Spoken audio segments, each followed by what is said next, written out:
The 4 Riddles.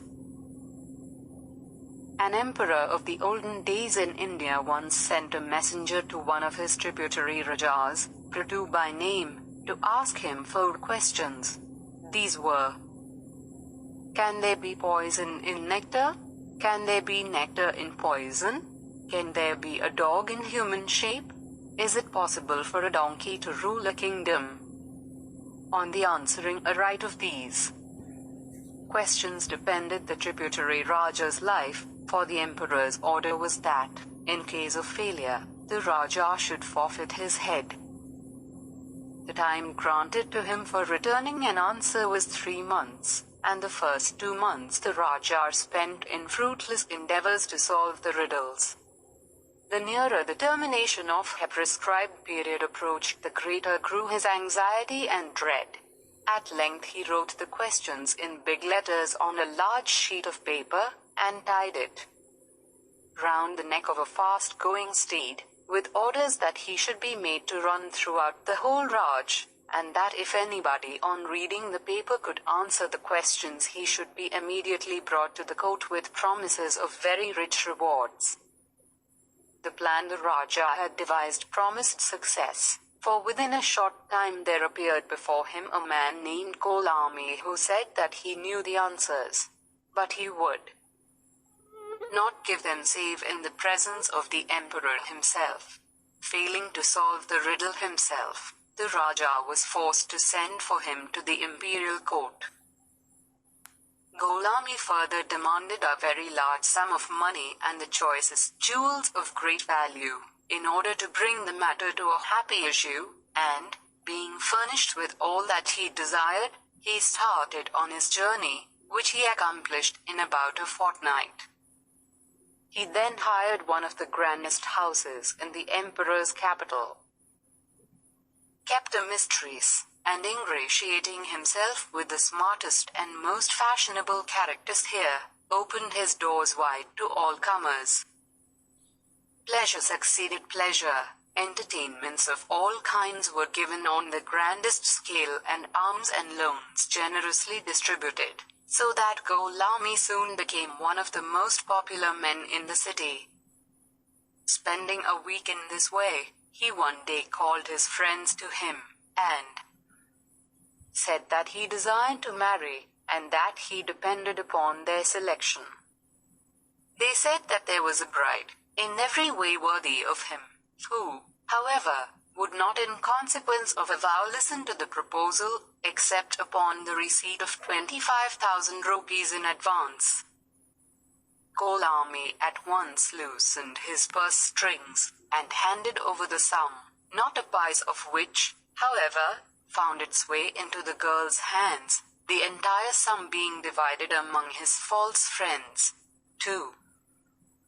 Keep Golami still in their power, they found for him a girl of the vilest and most treacherous nature, and her he brought into his house as his wife, though he knew her to be a bad woman as soon as he cast eyes upon her. On the 3rd day after the marriage, Golami, who had been out, returned from his banker with a vast sum of money and some jewels and gems of the first water. These he had previously received from his employer, and had deposited in the bank. He showed them to his wife, and told her that they were the effects of a robbery perpetrated by him on a merchant traveling along the highway, and that a royal proclamation had gone forth offering a rich reward to anyone giving information against him. He again went out on pretense of some business, and his wife, taking advantage of his absence, went to the police, and informed them against her husband. Though they had heard nothing of the robbery, or of any royal proclamation, they believed her when they came to know that she was the wife of the offender, and at once sent men with her for his arrest.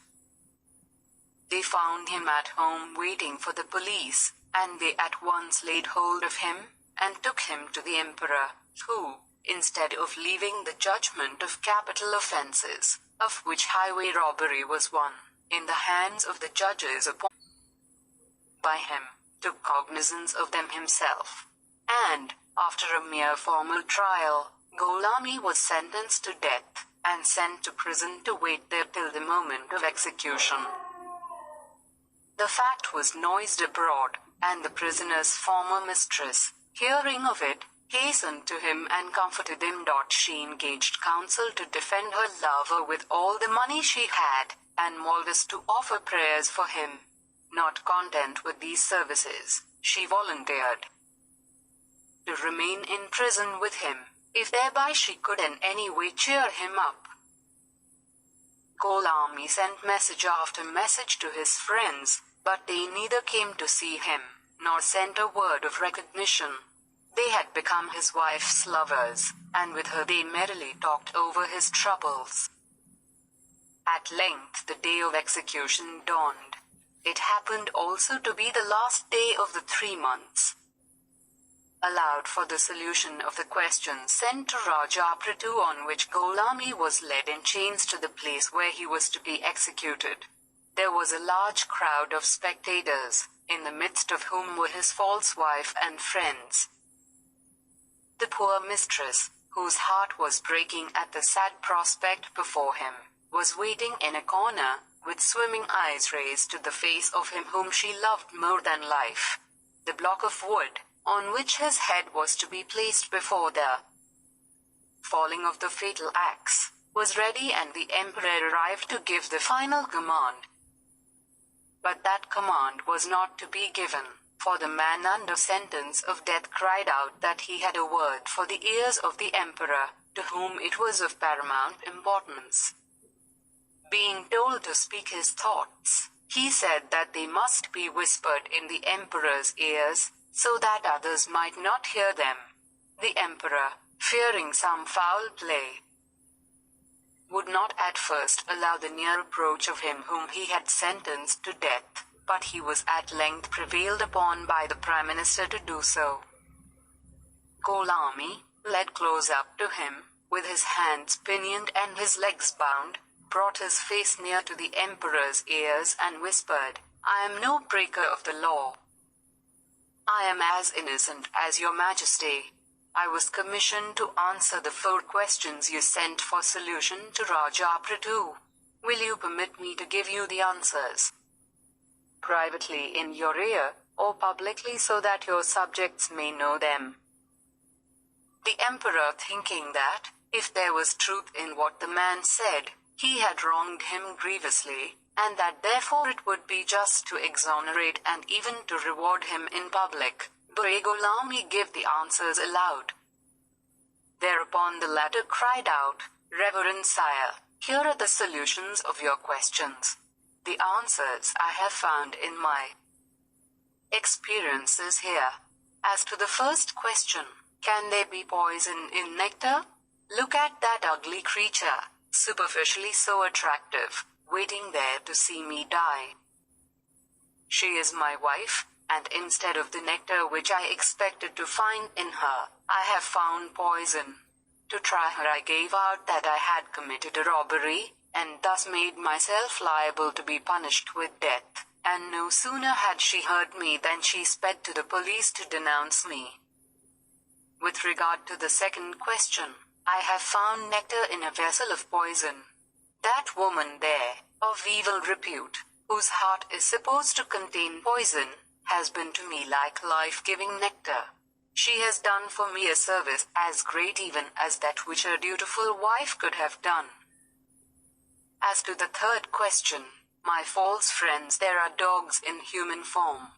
They ate at my expense. Even the morsels that I rejected were seized by them voraciously, and just as a dog licks the feet of its master, but, when rabid, bites him to death, so have these men flattered me, and when maddened by greed of money, and a desire to enjoy the uninterrupted companionship of the vile woman whom I made my wife, have rushed at me to bite me to death. And as to whether a donkey can possibly rule a kingdom, I pray your majesty to look at yourself. You are an emperor, but have you not proved yourself a donkey, in sentencing me to death before thorough investigation? The emperor looked utterly abashed, and remained speechless. At length he invited Golami into the palace, entertained him for several days, and then sent him away with rich presents. But these were nothing in comparison with what Prithu gave him after his return. He bestowed upon him the half of his kingdom, and the hand of his daughter. Though the bridegroom was a Mohammedan, and she a Hindu, caste restrictions were not so strong then as in later times, and so it was not difficult for the Raja to reward his deliverer in this signal manner.